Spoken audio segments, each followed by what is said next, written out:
নমস্কার বন্ধুরা, জঙ্গলমহল ভিলেজ ফুডে আপনাদের সকলকে স্বাগত। বড়দের প্রণাম এবং ছোটদের ভালোবাসা জানাই। আশা করি সবাই ভালো আছেন। আজকে আমি আবার চলে এসেছি আপনাদের সামনে আরেকটি রেসিপি নিয়ে।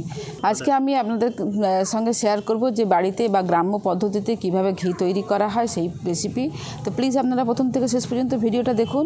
যদি বাড়িতে এরকমভাবে টাটকা ঘি তৈরি করে নেওয়া যায়, তারা দোকানের ঘি কিনে খাওয়ার কোনো প্রয়োজনই নেই এবং দোকানের ঘির মধ্যে অনেক কিছু কেমিক্যালও তো মেশানো থাকে।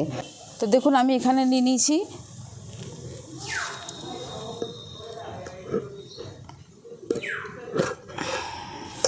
সর, দুধের সর।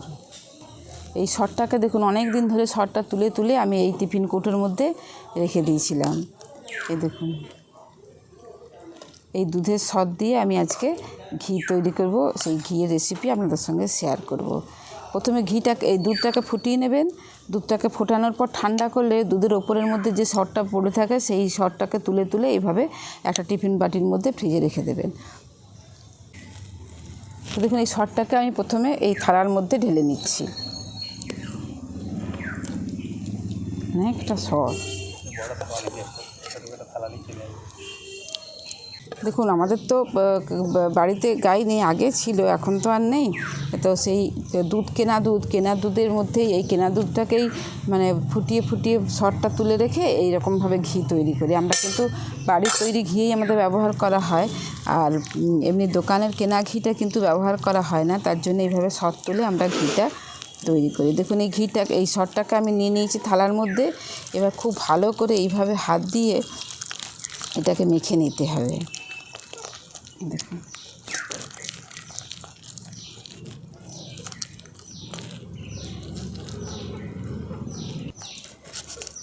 দেখুন, এই সরটা থালার মধ্যে দিয়ে এইভাবে হাত দিয়ে এটাকে ঘুরিয়ে অনেকক্ষণ ধরে এটাকে খুব ভালো করে মেখে নিতে হবে। আগেকার যুগে সেই দই থেকে ঘি করতো তাদের, সেটা আমরাও দেখেছি ছোটোবেলায়। সেটা লাঠি থাকতো, হ্যাঁ, সেই লাঠিটাকে ঘুরিয়ে ওপরে, সেই লাঠিটাকে ঘুরিয়ে ওপরে সেই নৈনিটাকে তোলা হতো। ওটাকে ননি বলা হতো। সেই ননিটাকে তুলে তারপরে ঘি করা হতো। হ্যাঁ, একটা খাঁজ কাটা কি থাকতো, ওটা কী বলে, মথনি না কি বলতো? হ্যাঁ, দেখুন, এইভাবে যদি ফাটিয়ে নেওয়া হয় দেখবেন আস্তে আস্তে কিন্তু বাটারটা ঠিক উপরে উঠে আসবে। তো সময় লাগে অনেক।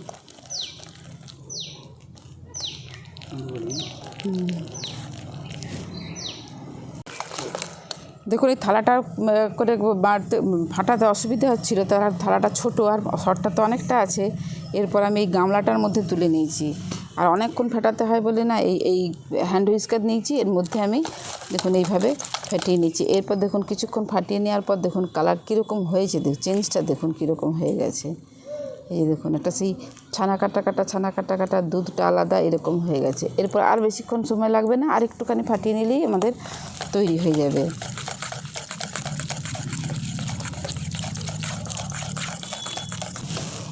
দেখুন, আবার কিছুক্ষণ আমি ফাটিয়ে নিয়েছি।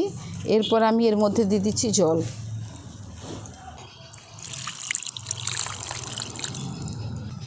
দেখুন, অনেকটা পরিমাণে আমি জল দিয়ে দিচ্ছি। জলটা দেওয়ার পর আবার ভালো করে ফাটিয়ে নিচ্ছি। দেখুন, ওপরে কিন্তু এই যে দেখুন বাটারগুলো ঠিক ওপরে উঠে আসছে। ভালো করে আবার জল দিয়ে আমি এটাকে ভালো করে ধুয়ে নিচ্ছি। এর মধ্যে যতটুকু দুধের অংশ থাকবে সমস্তটাই কিন্তু বেরিয়ে যাবে।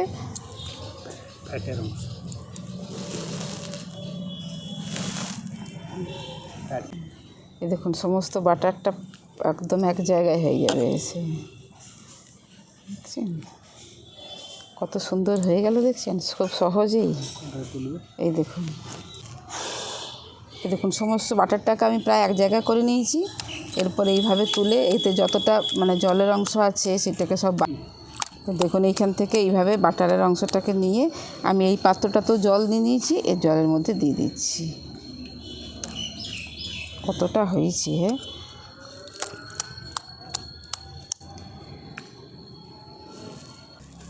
আমি সাইডগুলোকেও নিয়ে নিচ্ছি।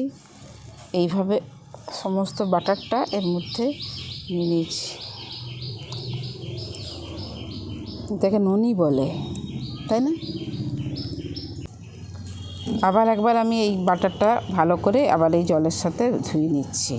মানে দেখুন এরপরে কিন্তু আর জলটা যে বেরোলো অতটা কিন্তু ডিপ নয়, দেখুন এটা হালকা জলই বেরিয়েছে, যে সাদা জলটা যে হালকা। দেখুন এটাকে আমার রেডি করে নিয়েছি। এরপর আমি উনুনটা ধরিয়ে নেব। দেখুন উনুনটা ধরিয়ে দিয়েছি, এবার কড়াটা বসিয়ে দিচ্ছি। এই যে দেখুন মাখনটা রেডি করে রেখেছি। মাখনটা দেখুন কি সুন্দর লাগছে না, পুরো বাটার, একদম পুরো বাটারের মতো হয়েছে। এটা ফ্রিজে রেখে দিলেই কিন্তু বাটার হয়ে যাবে না। এরপর দেখুন আমি এটাকে তুলে আর কড়ার মধ্যে দিয়ে দিচ্ছি।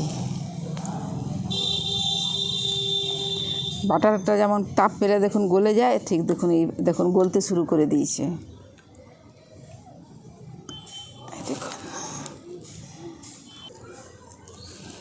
দেখুন তাপ পাওয়ার সাথে সাথেই কিন্তু এটা গলতে শুরু করে দিয়েছে। সমস্ত বাটারটা আমি দিয়ে দিয়েছি। এবার খালি মাঝে মাঝে এরকম করে একটু নেড়ে দিতে হবে। এবার আস্তে আস্তে ফুটে ফুটে দেখবেন ঘি তৈরি হয়ে যাবে। এটা এই দেখুন এই যে ঘি তৈরি, আস্তে আস্তে কেমন ঘি হয়ে যাচ্ছে দেখুন। দেখুন এই যে এইভাবে ঘি তৈরির এইরকম পর্যায়ে অনেকে কী করেন জানেন তো, যে ভালো সেন্ট হওয়ার জন্য গন্ধরাজ লেবুর পাতা এর মধ্যে কিন্তু দিয়ে দেয়। তাতে কী হয়, ঘিটার আর একটা আলাদা সেন্ট থাকে। কিন্তু আমাদের কেউ পছন্দ করে না, ঘিয়ের যে অরিজিনাল সেন্ট সেটাই ঠিক আছে, ওই জন্য আমি দিলাম না। আপনারা যদি কেউ পছন্দ করেন বা মনে করেন, একটা গন্ধরাজ লেবুর পাতা এর মধ্যে এই রকম অবস্থাতে দিয়ে দিতে পারেন। খুব বেশি ফোটালে কিন্তু আবার তেতো হয়ে যাবে, তখন স্বাদটা বেশ স্বাদ হয়ে যাবে। তো হালকা হালকা যখন একটু বাকি থাকবে, ঠিক সেই সময়তে গন্ধরাজ লেবুর পাতাটা দিয়ে দিতে পারেন। দারুণ সুন্দর গন্ধ বেরিয়েছে গাওয়া ঘিয়ের। তো এই দেখুন এইভাবে এই যখন দেখবেন এই যে এইগুলো একটু লালচে লালচে হয়ে গেছে এরকম, এই যে দেখুন এই যে এগুলো লালচে লালচে হয়ে গেছে, এরপরে জানবেন এটা তৈরি হয়ে গেছে। এরপর এটাকে আমি নামিয়ে নেবো। এরকম লালচে লালচে করতে হবে কিন্তু, নাহলে কিন্তু বেশি দিন ঘিটা ভালো থাকবে না। এইভাবে এই দেখুন, এরপর এটাকে আমি নামিয়ে নিচ্ছি, নামিয়ে ঠান্ডা করে নেব।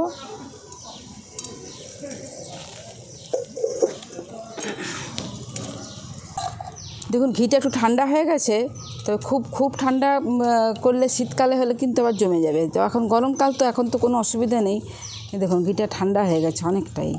এরপর আমি এরকম একটা জায়গা নিয়ে নিয়েছি আর একটা ছাঁকনি নিয়ে নিয়েছি।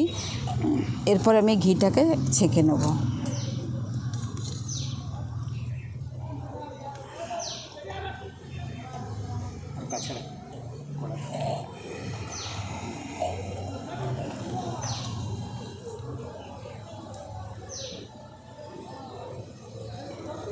অনেকটাই ঘি হয়েছে। হ্যাঁ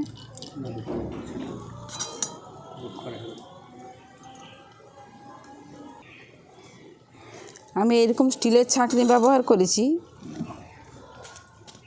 দেখুন আমি এরকম স্টিলের ছাঁকনি ব্যবহার করেছি। আপনারা ইচ্ছা করলে কাপড়ের টুকরো দিয়েও কিন্তু ছেঁকে নিতে পারেন।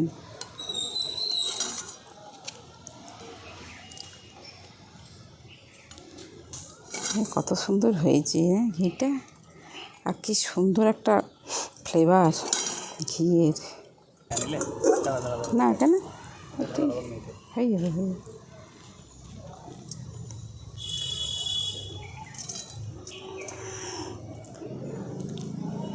তাও তুমি কি এরকম অরিজিনাল জিনিস পাবে? হ্যাঁ, অনেক কিছু মেশা দেয় তো।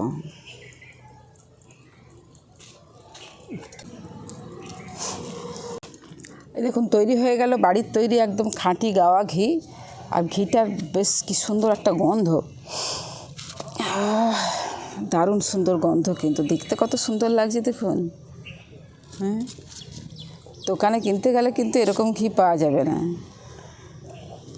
আর যতগুলো রেসিপি এর আগে আমি বানিয়েছি, প্রত্যেকটা রেসিপিতেই কিন্তু আমি কোনো রেসিপিতেই মানে কেনা ঘি ইউজ করিনি। সব সময় কিন্তু আমি এই বাড়ির তৈরি ঘি ব্যবহার করেছি এবং দই যেখানে ব্যবহার করতে হয় দেখবেন বাড়ির তৈরি দই ব্যবহার করেছি। তার কারণ কেনা জিনিস এগুলো আমরা খুব একটা ব্যবহার করি না, যেহেতু বাড়িতে তৈরি করি আর কি। তো আজকে আমাদের যে এই ঘিয়ের রেসিপি আপনাদের কীরকম লাগলো অবশ্যই আমাকে কমেন্টে জানাবেন। ভালো লাগলে জঙ্গলমহল ভিলেজ ফুড চ্যানেলটিকে লাইক, কমেন্ট, শেয়ার করবেন এবং প্লিজ সাবস্ক্রাইব করে দেবেন। পাশে থাকা বেল আইকনটি প্রেস করবেন সবার আগে নোটিফিকেশান পাওয়ার জন্য। প্রত্যেকেই ভালো থাকবেন, সুস্থ থাকবেন, সাবধানে থাকবেন। আজকের ভিডিওটা আমি এখানেই শেষ করছি। আবার আপনাদের সঙ্গে দেখা হবে পরবর্তী আরেকটি ভিডিওতে।